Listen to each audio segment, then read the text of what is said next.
Everyone, it's finale time. The last part of building the Razor Crest series, part number 4, the finale. We have built, 25 bags over 3 instruction booklets, and we are starting the last one right here. We're going to be building the rest of these engines, this top part, finishing up the cockpit, and our plaque, and we're done. It's been a great series. It's been a grind a little bit. I've been having to find some time, but other than that, this has been probably the most fun build I think I've ever put together. Like, what an amazing build. The detailing is so good. Yeah, I'm so happy with this. This is a great gift, and I'm grateful that I even got to get this. So let's make the most of it. So we're going to be building bags 26 through 36, I believe, if I'm not mistaken. Yep, 36 through the last instruction booklet right here, which will be, let's see, 188 pages. So just shy of 190 pages for our final booklet. We'll also be building the blue bounty, or the blue guy, like the first episode of The Mandalorian, where he like brings that blue guy and he's like, I can bring you in warm or I can bring you in cold. That guy. And then we're also going to be building the Ugnaught Quill and the Blurg that he rides. So super, super excited. Let's get into the build for the final time. Finale time. Let's go.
Alright everyone, it is done.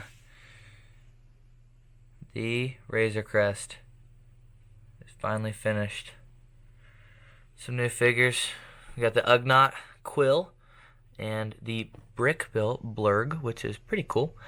Got some cool like building features in there. The Ugnaught has its own like helmet or head mold. That's a very cool detail there. And then you got, I don't know what this guy's name is, but it's like the first bounty he picks up in the show.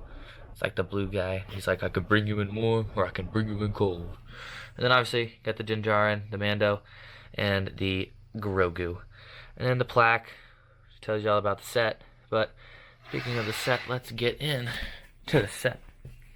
So to show off what we built in this set of bags, we obviously finished out the engines, which as compared to my hand, these things are huge, and I have pretty big hands, but like, look at that, I can't even fit my hand around it. It's gigantic. And we built, so we finished out this part. Obviously built the cockpit and the guns, and then the plaque. So let's get into kind of the features here. So obviously this will pop out, but at first a little cool detail right here. There is a little escape pod right there, and you can actually, if you take this piece off right here on the front, fell down, my bad, you can put a full minifigure in there. So it just clicks right back into here, and you can put the cover back on, and boom, it's right there. So now we will take off. Okay, now that the thrusters are off, these panels actually are removed. The cockpit piece removes right there. And you can see obviously the full cockpit, which I've shown in the previous videos. So again, if you haven't watched the previous videos and you're just not watching this one, go check the previous ones out. But here's the front with the guns. Just got a few little stickers there. Obviously this piece comes out, full interiors in there, which I covered in the last few videos. This slides off. This panel can come off, but like it doesn't really need to, because all that's back there is the Technic pins that hold the lift part for the back gate up and down. So like, there's really no need. And then obviously got the inside. So that's pretty much it for like a review of what we've been over. But this has been a great build. I mean, possibly one of the best builds I think I've ever built. I mean, this is insane. But let's get to the outro and wrap this series up. Well, everybody, that will conclude our 4-part series to building the UCS Razor Crest. What a journey we've been on. We started with just a base Technic frame, built it up, put the side panels on, started working on the top, and now we are done. Officially done. What a great build. I mean, probably the best, if not one of the best builds I've ever put together. I mean, Lego really did pull out all the stops to really hone in on the sleekness of this design. Like, there is really no gaps. You would think in a ship that has so many curves and angles that there would be some big gaps, but there, if you look around, there is really no gaps, and that is amazing. From all the panels and kind of play features inside to all the technical details, it's a fun build. I mean, there definitely is some challenging parts, so if you're a little bit younger, then this might not be a set for you, but if you're an older kid, like I'd say 12, 13 plus, this is a great build. Definitely would recommend this if you have the time and money, especially because this set is retiring this year. This thing will go way up in price. So if you're thinking about ever getting a set like this, now would be the time. Totally would recommend though. I mean, amazing. It's definitely a time consuming build. I started this last Saturday and it is now midnight, so Saturday morning, I guess you could say.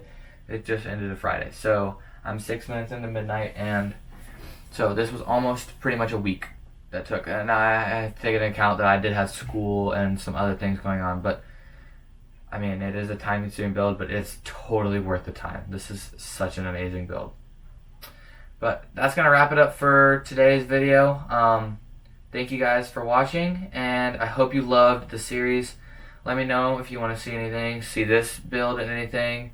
What should I do next? I want to hear it all in the comments. So leave a like, comment, subscribe, all the things, notifications, whatever you guys want to do. Leave it down below. I will try to put a link to Amazon maybe in the description so you can pick this up if you're thinking about it. But other than that, we'll be signing off for today. See you guys in the next one.